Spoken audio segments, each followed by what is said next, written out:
May problema ba ang buhay mo? Huwag kang mag-alala. May advice ako. Pakinggan mo. No.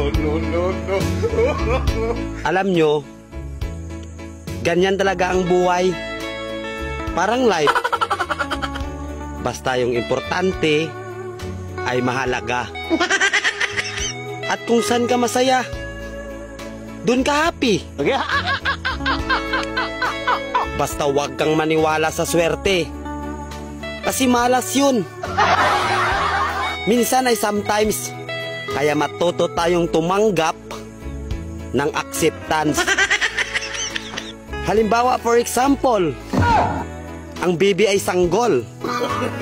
So kung di mo intindihin, you don't understand. Basta kaibigan, lagi mong tatandaan that wherever you go are there.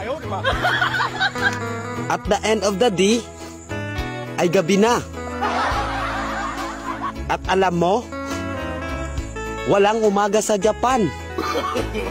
Kasi lahat sila ay hapon.